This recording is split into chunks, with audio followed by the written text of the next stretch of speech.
Welcome back.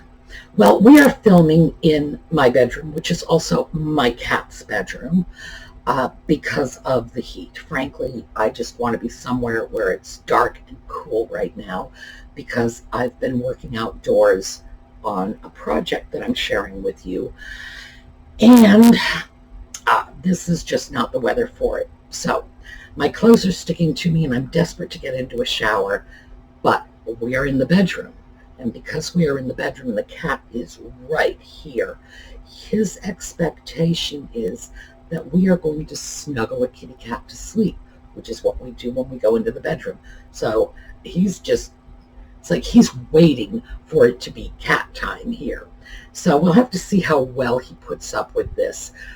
This is the spot he usually sleeps in. This is where his dog used to sleep. So he's just taken it over. He didn't cope well with the loss of his dog. So this is one of his little peculiarities. He is now sleeping in her spot. So we'll see how well he does on this. All right, we're going to talk about the project when we come back.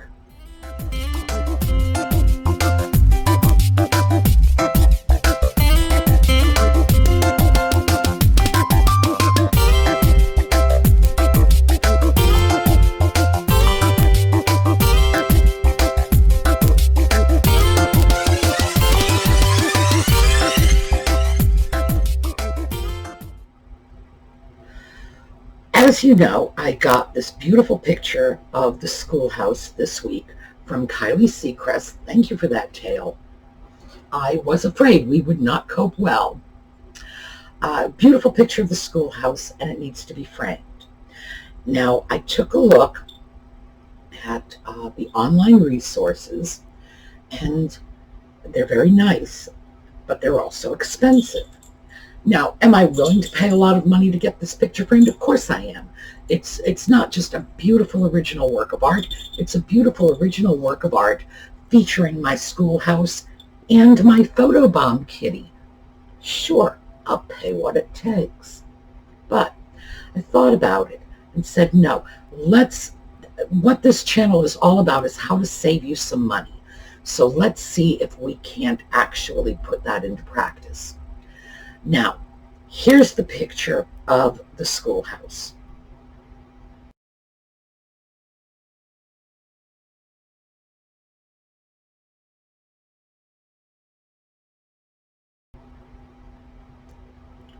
All right, now, here's the picture of how I had envisioned framing it.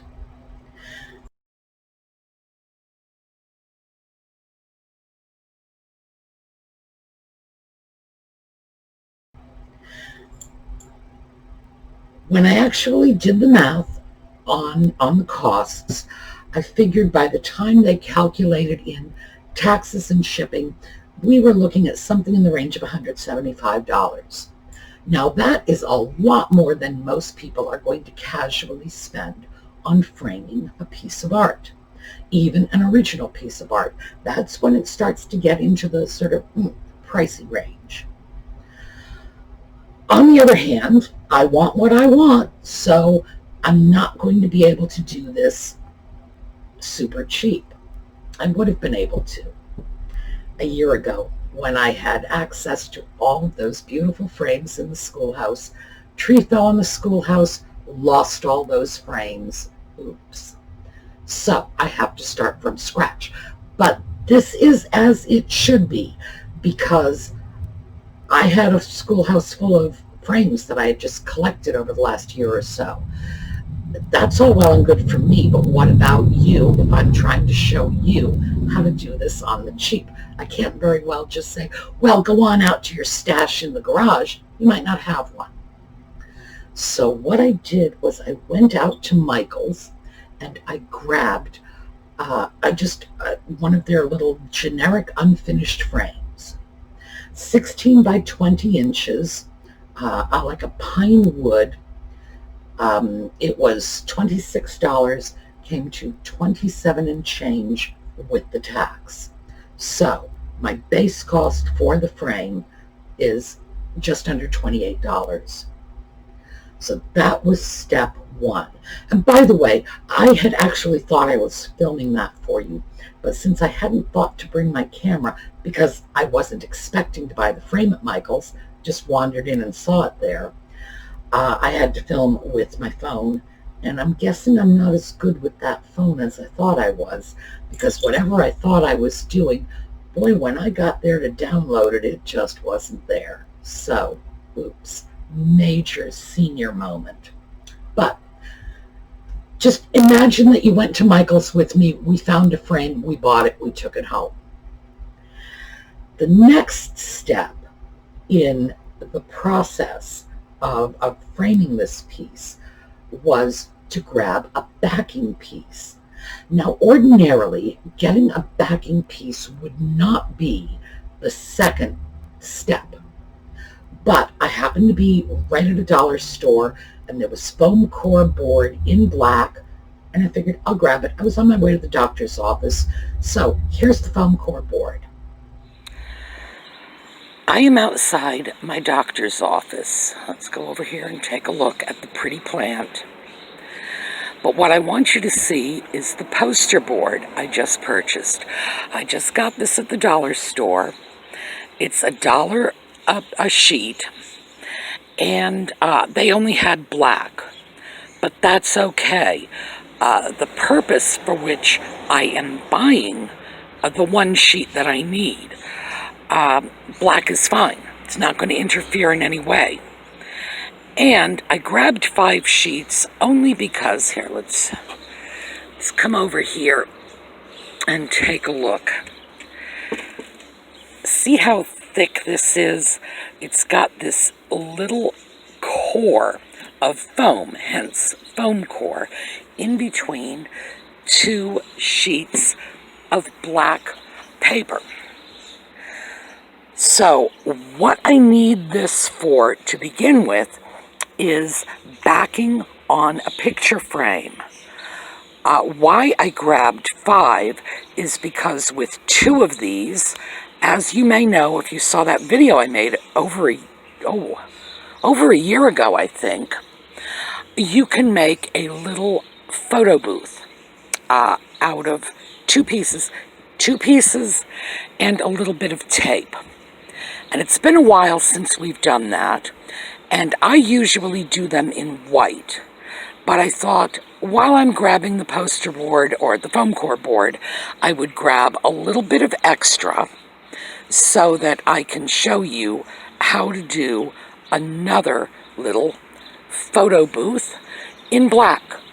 Because one of the things I've noticed is white isn't always the best background for everything. So it might be convenient to have a little black backdrop. However, as I said, that was a secondary reason. That's why I bought extra. The reason I bought the first one is we're going to see about using this as backing for a picture frame.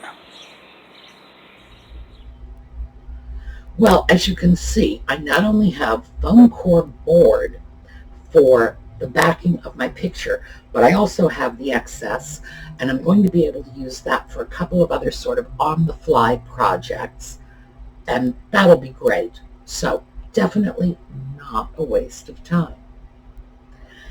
All right, so now that I have 2 pieces of my frame together, the next thing I needed to do was get the frame out of the store packaging, which was an adventure. So let's take a look at what it looked like before then, and of course after.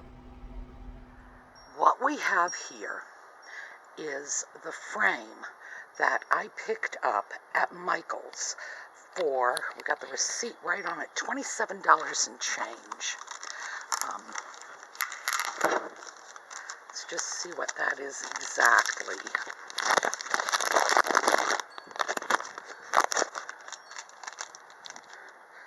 $27.56. And it's sitting on top of the foam core board I got at the dollar store this morning for $1. So we have $28.56 in this project so far. So I'm going to pause for a minute while I take these corner protectors off our frame.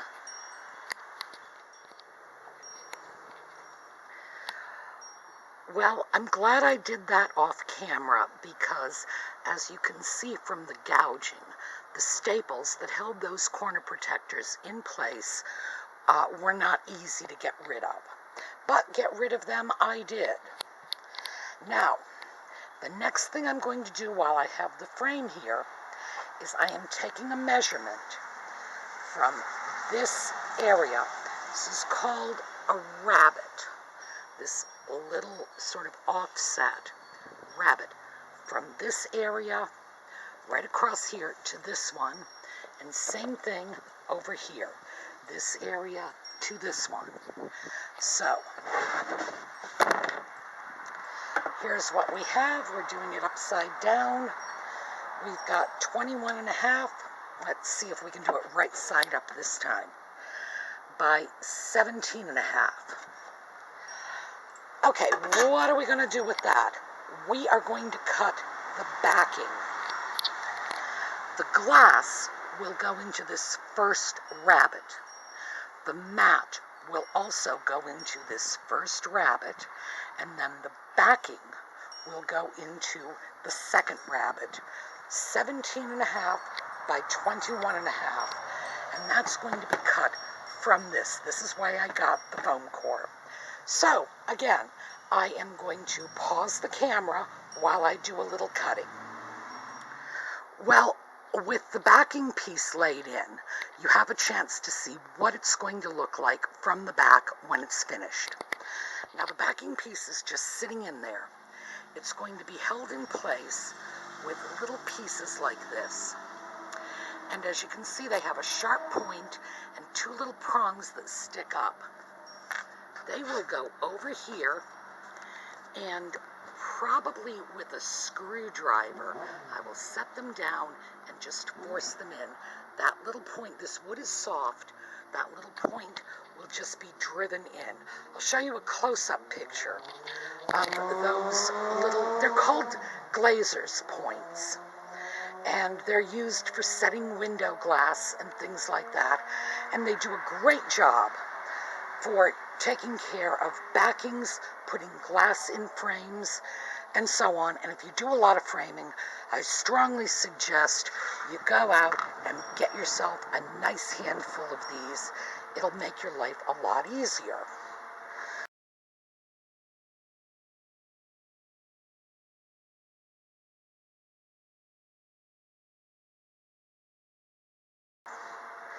So, next thing we're going to do is take our back out,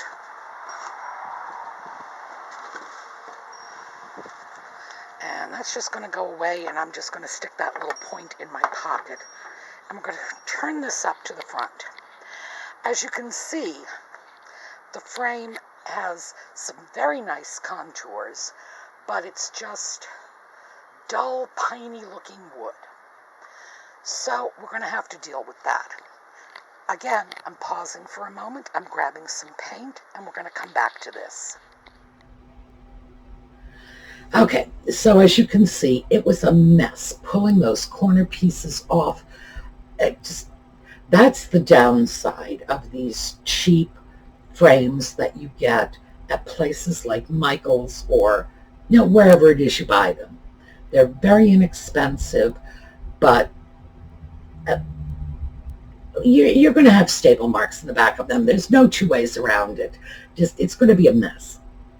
So we get our staples out, and we get our rabbet measured. Now, when we look at rabbets, we had two of them. The first rabbet is when you drop your frame face down. This is how you're going to be working with your frame, face down. You are never going to hold it upright and try to shove glass and a picture in there. I know some people say, well, that's how you see what it looks like. No, that's how you can literally kill yourself with broken glass. Like, it's so horrifically dangerous, it doesn't even deserve the time it takes to say, ye gods, don't do it. You put your frame face down on a table, and then you very carefully load your glass into that first rabbit. You're best off doing it with gloves if you can. If you're really careful, a couple of dish towels will do it. But if you are playing with a piece of glass that is 16 inches by 20 inches, that size glass can be lethal. Make no mistake about it. People die from this. I'm not saying this to dissuade you or scare you, but you need to take it seriously, because it's a piece of glass like this. If it cracks, if it shatters, you can cut through an artery and literally be dead before you can dial 911 on the telephone. So please take this super seriously. Okay? All right. Now I feel better. So our first rabbit, when our frame is flat on the table, face down, the first rabbit is where the glass is going to go, because the glass is loaded in first. Then the next thing that is loaded in is the mat. And remember, we talked about this when we spoke about original art, and we spoke about Kiley's painting. We want to keep that painting off the glass. Glass goes in, mat goes next. And then the painting shows through the opening in the mat, but there will be that little tiny bit of space, the depth of the mat, which is probably somewhere around 1/8 of an inch, but 1/8 of an inch is enough to keep the painting off the glass. Painting goes on, backing goes on. That's the way it goes. So I'm doing the backing. So once we get our frame out of its little nasty corners, and then we measure for our backing, we cut the backing. Now, I cut the backing off camera simply because it was, well, I don't know why I did. Oh, yes, I do know why I did it, because I would have had to have held the camera in my hand, and I needed both hands to cut. I used a steel yardstick. Actually, it might be aluminum. It's lightweight. It's probably aluminum yardstick. I use that for everything because, unlike wood, if you have a sharp knife, you'll cut right into the wood yardstick. You won't cut into this piece. So I used a yardstick and a wallpaper knife, box cutter. I don't like saying box cutter. After 9/11, box cutter started turning into terrorist weapon territory. So I prefer just, a wallpaper knife. Yeah. So that's how I cut it. Just the rabbit for the backing was larger than I expected. It's 3/4 of an inch in all the way around, so each side was 1.5 inches longer. The glass that will go into that frame is 16 by 20. The backing had to be cut to 17.5 by 21.5. So that extra 1.5 inches means 3/4 of an inch on all 4 sides. So we get our backing in, and you saw that backing is done. Now let's talk about painting, and I will show you and then explain. Okay, this is going to be interesting. I'm doing the camera work with my left hand because the painting is being done with my right. So let's see how we make out.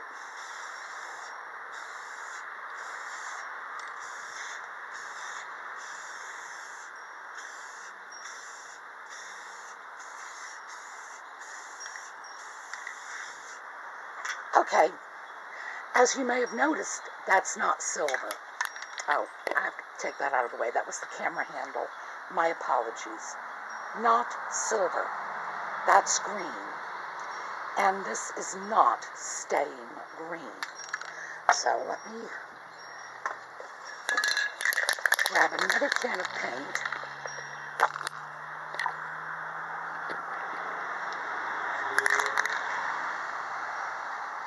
And this is what's going to happen.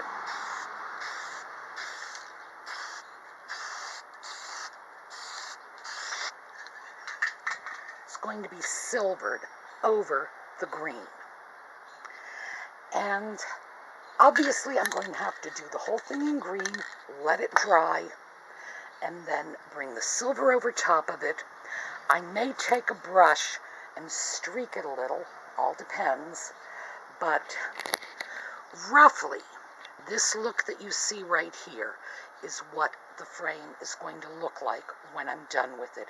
As you can see, very glossy, very metallic. Okay, so what am I doing? I'm painting the frame green before I paint it silver. Now, the reason for this is apparently he no longer, no, all right, he hasn't left the bed. He's just right over here. But he's figured out he's not getting cuddle anymore, so he's angry with me. Poor baby. I mentioned before that when you have a metallic tone frame, you usually have an undercolor. It's there's a layer of very often paint underneath, and it will alter the tone of the frame. This one right here, that gold frame, the undercolor on that one is red. So if you scrape the gold off, you would find a reddish brown color under there.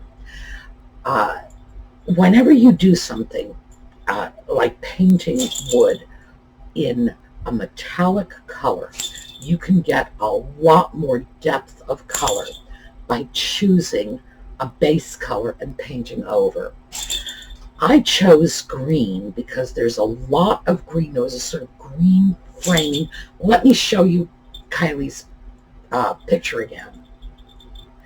Did you notice the way the trees are almost creating a frame around the schoolhouse? I wanted to pick up that green tone, but not with a green color. It's just going to be an under tinge to the silver. So first thing I did is painted it green. When I deal with silver, I will use blue, green, or black. I find all of those work really well as a base coat for a silver paint, and then the color paint I use is Rust-Oleum Chrome, which gives you a really, really strong metallic silver look. With gold, I often use red. I did not do that frame, by the way. I got that frame that way. That's a purchased frame. Red is a favorite. Brown, I like brown a lot. Sometimes I will use green under gold. Orange is a good one. So the way it usually works is the cool colors under silver and the warm colors under gold, and it just gives them a bit more depth. So yeah, that was a little weird, but let me show you what it looks like. And I think at this point we are hanging it up on the wall. So let's take a look.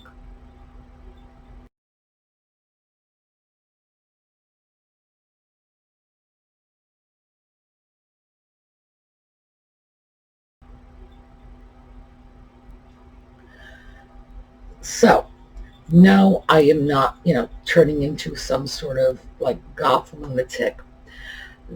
It's just so you can see the frame. Obviously, the backing is going to be covered, but I wanted you to see what color the silver came out. Now, that was a chrome paint, but it has that undercoating of green. Now, I had thought about dragging a paintbrush across the chrome paint while it was still wet. You can do this. We will do this sometime. It's especially effective with gold over red. You just drag a dry brush across the gold while it's still wet and sort of pull that red color up. Really, really nice looking. But I changed my mind about this. With this one, I just decided I wanted that nice shiny silver. So this is where we are at right now. The next thing I want to do, because remember I said I want what I want, and one of the reasons I started looking elsewhere rather than the online frame supplier was they did not have glass for the picture, so I knew I'd have to go to a glazier and get glass to begin with. And I want no glare glass, and that is a little different or a little more expensive, but I'm very lucky because there is a glass shop right next door to my physical therapist. So I will go to my physical therapist, I will go next door, I will say to the glass people, I would like 16 by 20 no glare glass. They will tell me when it will be ready. I will go get it. And then I just have the issue of the mat to deal with. And the mat, I am hoping to be able to take you on a road trip because directly across the street from the glass company is a picture frame company, which is where I believe I'm going to be able to get the mat I want, which is going to be a very, very pale gray. I guess what I would call pearl gray, just almost white, maybe just a little tinge of silver. I saw some things that were a little close in the frame catalog from the online company, but it wasn't exactly what I wanted. So I think we get the glass, we go across the street. I think you'll like the framing company. They are interesting. They're interesting. Just let me put it that way. So I'm going to see if we can go over there so that you can take a look at them, because they are worth just the time it takes to spend a few minutes in their shop. So at this point, we have less than $30 wrapped up in our frame. I don't know what the cost of the glass is going to be. I would imagine it's going to be under $20. We will find out. I don't know what the cost of the matting is going to be. Again, we're going to find out. Is the total cost going to be anywhere near the $150 to $175 I was looking at? No. Am I going to get just as nice a framing job for my money? Yeah, I really believe I am. So we will continue this project, and as I say, I will end up taking you along. So, update on the giveaways. That was one of the other things I was busy with today. At this point, I believe I've got, it's probably been over 3 dozen giveaways in the last 6 weeks. I have another dozen to go, and that's emails that I've gotten that I need to respond to by sending people stuff. So it looks like over the last 2 months, well, 6 weeks, it'll be 2 months by the time I get everything out, I'm sure, we will have had 50 giveaway items go out. And this has been really good because I like the giveaways, but I also have to say I'm pretty sure that I'm not going to do the giveaways like this again. This is just it's a lot of work to do it. The process of this is someone writes in, comments on a video, and yes, baby, go to sleep right there. They comment on the video. I shoot them a comment telling them to get in touch with me at a special giveaway email address. I tell them the information I want. And a lot of people are really, really, really good about that. They give me the information I want, the way I want it. They're terrific. Other people write me the great American novel. They say, "Hi, it's Mary Lou." They throw their address in the middle of a paragraph somewhere, and I have to scramble all over the place to get the information. Makes it very, very difficult. So for all those of you who play nice, thank you very much. And for all those of you who then write back and say you didn't give me what I wanted, gee, I'm sorry. Isn't that unfortunate? It's a giveaway. I've said very plainly, I will deal with your preference if I can. Part of that means I need to know what it is. So, no, you don't get to not tell me what your preference is and then write me a snarky little email saying you didn't send me what I wanted. It's a giveaway. It's free. Just say thank you. Good Lord, your mother should be ashamed of how she raised you. All right, so that's my complaint for that. But as I say, most people were really, really good about it. The number of people who were an embarrassment to their mothers is usually minor.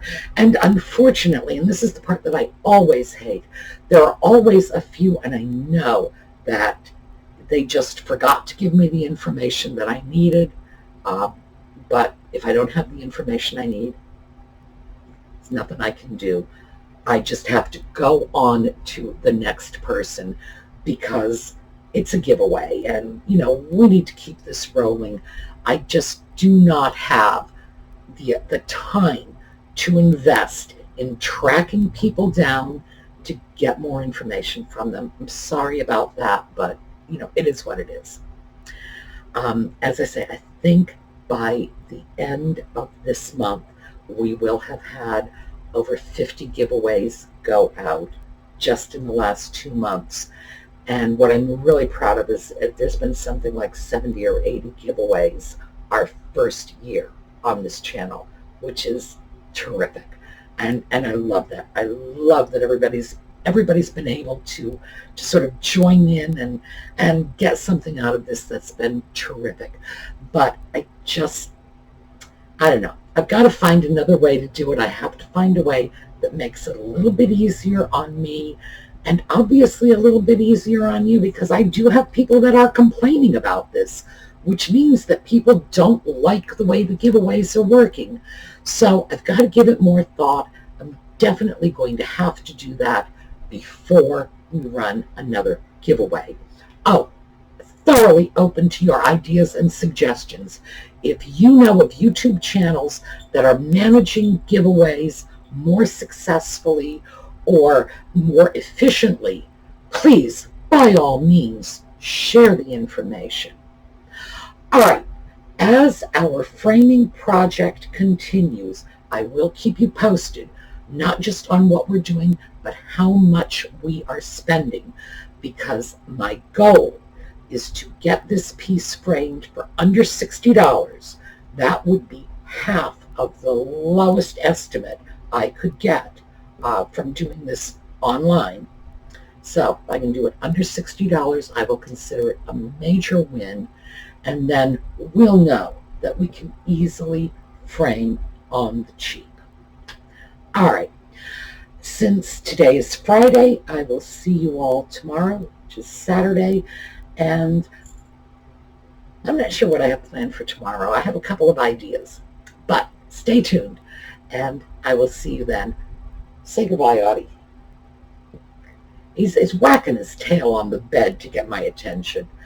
This has been a rough afternoon on a poor cat. See you later.